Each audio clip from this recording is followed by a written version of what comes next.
Hey guys, how's it going? It's Clary Berry. I'm here today to talk to you about Cardano.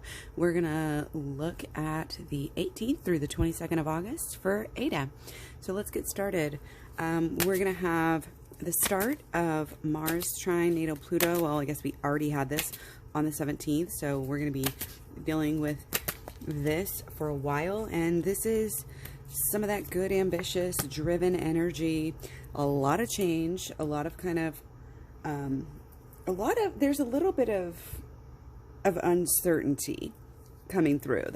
I'm just going to give you the themes right out. You know, there's some confusion, but it's got this balance with clarity. It's kind of weird.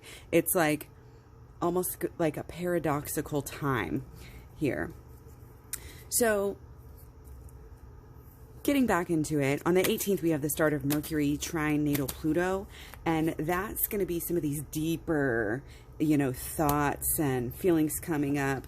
I think a lot of people are watching Ada maybe at this time, but, again, maybe getting deeper into it, understanding it, doing the research before they act, possibly.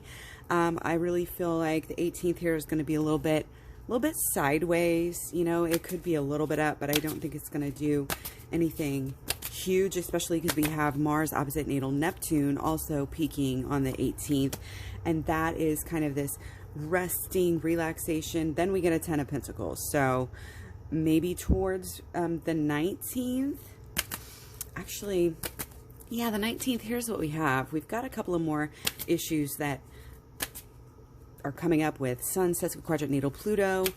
There's definitely some outside energy. Again, somebody in power here is like watching Ada and possibly trying to cause some problems. You might see some FUD out there, some smack talkers and all that. There's confusion with Mercury opposite natal Neptune peaking on the 19th.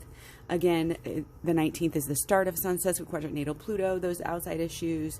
The Mercury opposite natal Neptune is just confusion, not clear, but I think on some level it may not really be affecting it too much. And sometime between the 18th and the 19th, we actually might see some new, fresh changes based on people's intuition pulling them towards Ada. We talk about that all the time. It comes around every now and again. And again, just this this peak of Mars sesquiquadrate natal Uranus. That's fire, that's Uranus. So it's kind of like maybe, oh, Ada is not doing so well, and then bam, all of a sudden it is. More towards, maybe towards the 19th, because we had already taken a card for the 18th, but it was on the 18th, so it could start early. Okay, so let's see, what else do we have? We have Mercury squares natal Saturn. So we got the Devil card, and that is, again, we're kind of maybe chained to some old ideas. There's definitely some communication issues. Again, we've got possibly some FUD coming through here for Ada. And that one's peaking on the 25th. We have on the 20th, the peak of Mercury sesquiquadrate natal Uranus. So again, there's this Uranus aspect where you're having some clarity. Yeah. This is just this. You guys, is this not crazy?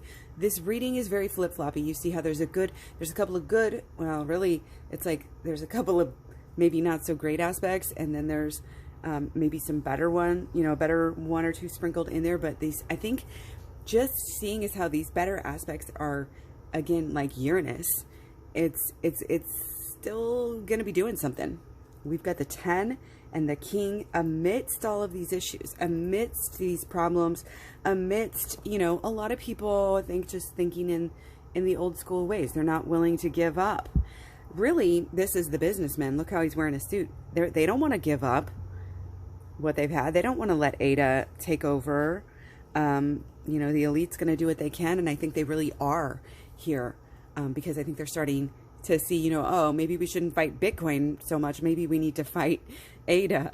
So that's really how it's coming across. But again, I don't think it's going to really be, it may be some wild ups and downs for Ada, which is not that characteristic, but it could be, because that is the type of week that we're looking at here. But there's still, again, our tens and our kings, there's still some, maybe, you know, some impulsivity, like ego we talk about all the time as kind of being a good thing. Look at this. It's like, bow, bow, bow. That's how I feel. Full circle here. Up and down, up and down. So again, those themes of communication issues, it is what it is. But with this Mercury sextile quadrant natal Uranus, there's clarity despite it. It's like you're in the dark, it's confusing, but thankfully we've got a flashlight to see through, because it's kind of like things could go up or things could go down, and we'll all just have to wait and see, spin the wheel of fortune, right?